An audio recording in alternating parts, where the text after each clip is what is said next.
हनुमान जी बेनीवाल।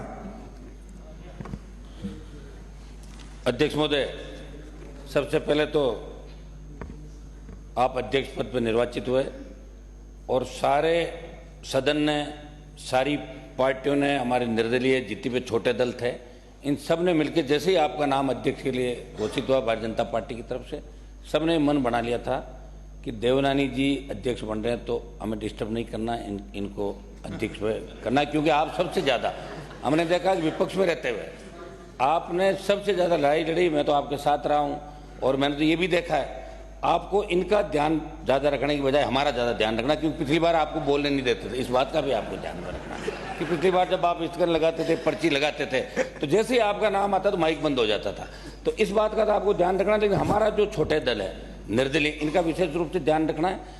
इस विधानसभा के अंदर अध्यक्ष महोदय, मैं लोकसभा के अंदर हमारे कई साथी जो लोकसभा के अंदर थे, विधानसभा का चुनाव लड़े, लोकसभा और विधानसभा के अंदर आने के बाद हमें एक चीज़ बहुत यहाँ खलेगी कि वहाँ लोकसभा 80, 90, 100 दिन तक चलती साल के अंदर, और यहाँ 20 और 25 दिन विधानसभा चलती है। सारे दल यहाँ प्रतिपक्ष नेता का चयन नहीं हुआ, शायद उलझन के अंदर वो मामला जल्दी हो जाए। मैं इनको करता हूँ जल्दी प्रतिपक्ष का नेता बनाएं और हम सब मिलके आप सर्वदलीय बैठक बुलाएं और बैठक बुला के तय करें कि राजस्थान की विधानसभा कम से कम 30, 35, 40 दिन साल के अंदर चले।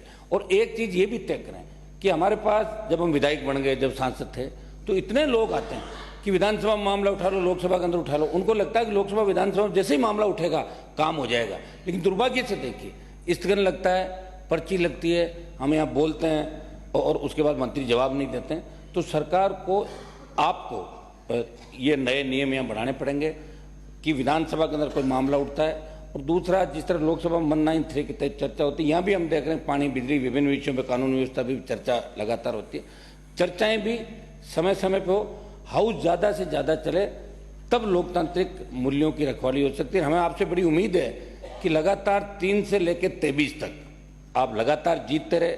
और हमें यह भी पता है कि आप के दल के कई लोग ये नहीं चाहते थे कि आप जीत के बार बार आओ, लेकिन फिर भी आप आ जाते थे। आपकी बहुत मेहनत थी वहाँ पे कि आज, और हम तो ये चाह रहे थे कि आप एक दूसरे पद की ओर जा रहे हो, लेकिन चलो यहाँ आके रुक गए। अभी बड़ी बात, विधानसभा अध्यक्ष साहब बन गए। मैंने देखा दिल्ली के अंदर बहुत से नेता जो सीएम की बात करते थे, उनको विधानसभा को अध्यक्ष बना दिए देश के अंदर।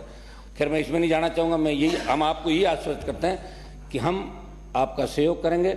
और भारतीय जनता पार्टी जो सत्ता के अंदर आई है, जिन मुद्दों को लेकर आई है, मुख्यमंत्री जी भी बैठे हैं, दोनों डिप्टी सीएम बैठे हैं, आप लोग भी जिन मुद्दों को लेकर राजस्थान की जनता ने, जवान किसान आपको वोट दिया, और आपको जिन मुद्दों की वजह से विपक्ष में बिठाया, आप लोग मिलकर उनकी भी चर्चा कराएंगे। और आप भी अपने घोषणा पत्र को हूबहू जो घोषणा पत्र लेकर आए उसकी पालना कराएंगे। आप निर्देशित करते रहेंगे और समय समय पे आप हाउस के अंदर कई ऐसे निर्णय भी देंगे जिसे लगे कि विधानसभा अध्यक्ष ने एक नई पहल राजस्थान की विधानसभा के अंदर की। बहुत बहुत बधाई आपको अध्यक्ष। धन्यवाद।